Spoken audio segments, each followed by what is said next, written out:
Hello everybody, we're here today. Thought I would give those of you who aren't intimately familiar with 1911's kind of an instructional on the difference in the barrels. You'll hear the reference to a bull barrel versus a bushing barrel, and I thought I'd go ahead and show you those. For you guys that are familiar with 1911s, this is going to be kind of a snoozer.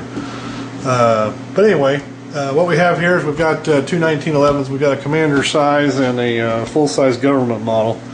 And what we're talking about is relevant right here on the ends of the barrels. I'll pull this in here close. This is the bushing that you'll hear referred to. And you'll note that the commander model, which has a bull barrel, does not have a bushing.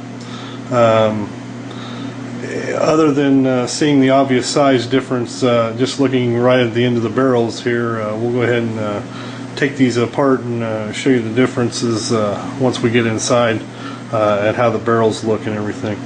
So we'll go ahead and start doing that.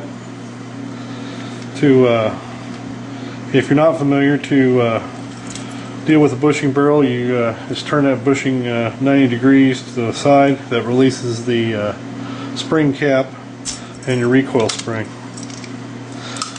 Once you've done that, just pull back, get your slide lock off, and your barrel will come free, or your sliding barrel will come free. Recoil spring out, your link forward. Now on these, you've rotated it this way to unlock the recoil spring. So to unlock the barrel from the slide, you have to turn it 180 degrees, and then the bushing and the barrel will come out. Set the slide aside since we're not that's not our biggest concern. Now with the bull barrel, it's just simply a matter of pulling the slide back to the breakdown notch, pulling it off. Then what you have here is a recoil mechanism with a full-length guide rod. On these particular ones, I just use a paper clip. You don't have to use a paper clip, but why fight the spring? Again, flip the link forward, and with these you just push the barrel out the front. Now that we've got these two barrels out, you can see the difference in the two of them. The bull barrel on the top and the regular bushing barrel on the bottom. To give you an idea on the size difference here, the bushing barrel is 0.057 point, looks like about 70, and the bull barrel is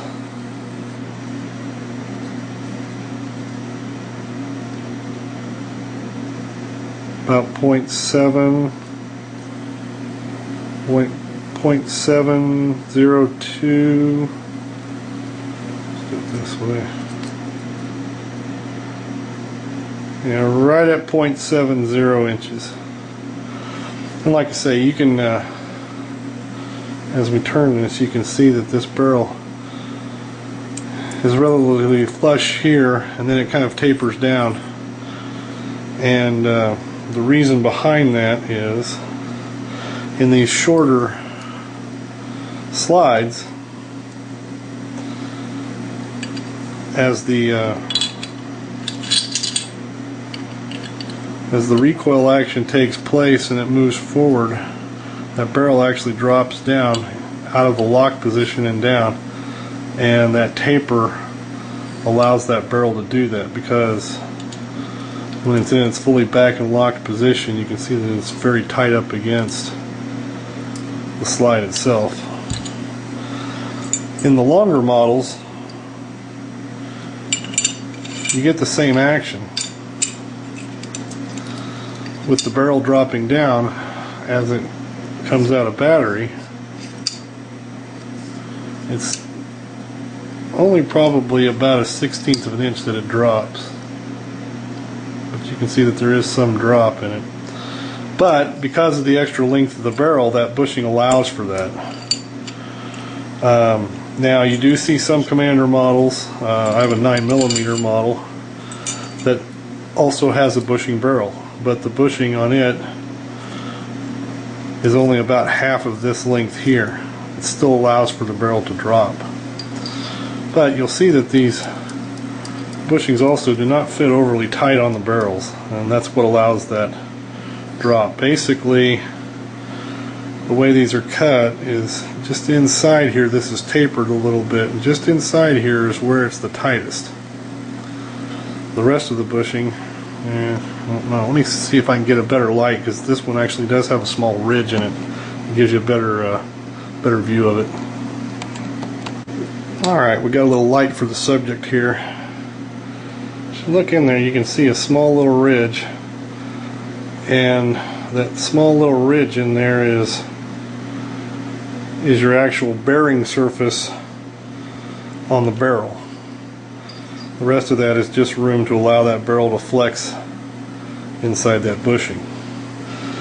Now, for those of you that want to get really excited and say, hey, that bull barrel is the way to go, they do make a bull barrel for the 5-inch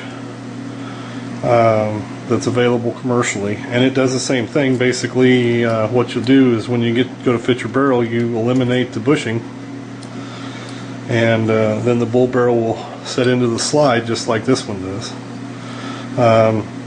Advantages,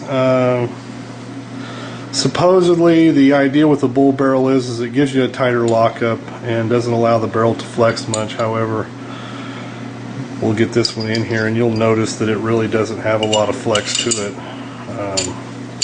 when it's in the locked position. I mean, there's very little perceivable movement there. Probably no more than is with this.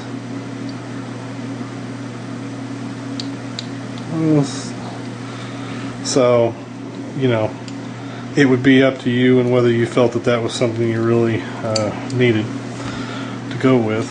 But the bushings, they can break, and they have been known to break or get out of whack. It's just a wear surface that's in there, so I mean, eventually with enough rounds through it, it will wear out and you'll have to replace it. Bushings are readily available, as are the bull barrels from companies like Brunel's, if you so choose to do that. Anyway, just a brief introduction on the difference between a bushing barrel and a bull barrel. Like I say, I'll hold those up again so you can kind of get a look at it. They're both 45 caliber. You just have significantly more meat on the end of the barrel with the bull barrel, and that's the difference for those of you that are just starting out with 1911s and wasn't sure about all the nomenclature with the different barrels. That's what it is. So, hope you find this informative, and we'll talk to you later. Have a good day.